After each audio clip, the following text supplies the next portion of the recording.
আসসালামু আলাইকুম রহমতুল্লাহ। তানভীর স্মার্ট মোটিভেশনের আরও একটি ভিডিওতে আপনাদেরকে স্বাগত। আজকে কথা বলবো চিটার বাটপার নিয়ে।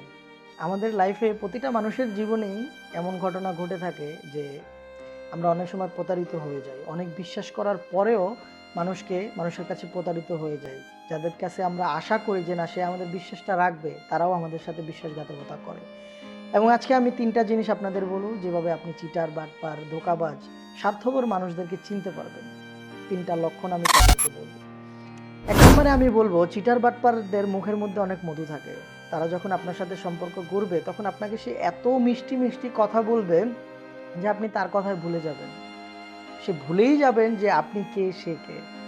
খুব দ্রুতই তার প্রেমে পড়ে যাবেন, খুব দ্রুতই তার মায়ায় পড়ে যাবেন, তার কথার মায়ায় পড়ে যাবেন। এমনটা হবে যে সে যা বলতেছে সব সত্য, সব ঠিক, সব রাইট কথা। এত সুন্দর করে আপনাকে বুঝাবে যেটা আপনি চিন্তাও করতে পারবেন না। তাহলে এই ধরনের মানুষদের থেকে সাবধান।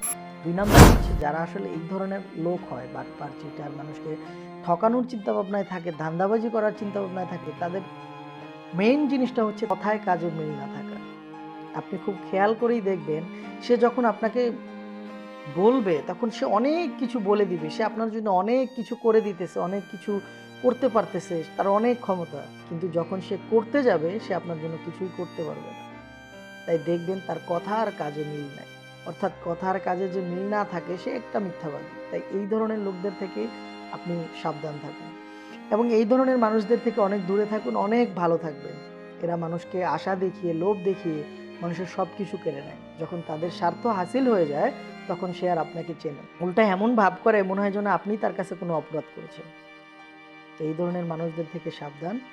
নিজের জীবনকে এগিয়ে নিয়ে যেতে অবশ্যই এই ধরনের মানুষকে অ্যাভয়েড করুন। এবং ৩ নম্বরে হচ্ছে, তারা যখন তাদের প্রয়োজন ফুরায় যাবে সে আর আপনার ফোন রিসিভ করবে না। আপনি বারবার ফোন দিবেন, মেসেজ দিবেন, যখন তার প্রয়োজন শেষ সে আর আপনাকে ফোনও দিবে না, মেসেজও দিবে না, রিপ্লাইও দিবে না। উল্টা আপনার সাথে এরকম ভাব করবে, আমি এত বিজি থাকি, আমি এই কাজে বিজি থাকি, সেই কাজে বিজি থাকি, আমি ফোন রিসিভ করতে পারি না, আপনার সাথে পরে কথা বলবো। এই ধরনের লোকদের থেকে সাবধান। কারণ একটা কথা মনে রাখবেন, যে যত বিজিই থাকুক না কেন, ইচ্ছা যদি থাকে, চেষ্টা যদি থাকে, সে অবশ্যই আপনার সাথে কন্ট্যাক্ট করতে পারে। এরকম নিত্য নতুন ভিডিও পেতে আমাদের সাথেই থাকুন। ফেসবুক থেকে দেখে থাকেন তাহলে অবশ্যই ফলো করবেন, যদি ইউটিউব থেকে দেখে থাকেন তাহলে অবশ্যই সাবস্ক্রাইব করবেন। দেখা হবে পরবর্তী অন্য কোনো ভিডিওতে। সে পর্যন্ত নিজেদের খেয়াল রাখবেন, ভালো থাকবেন। আল্লাহ হাফেজ।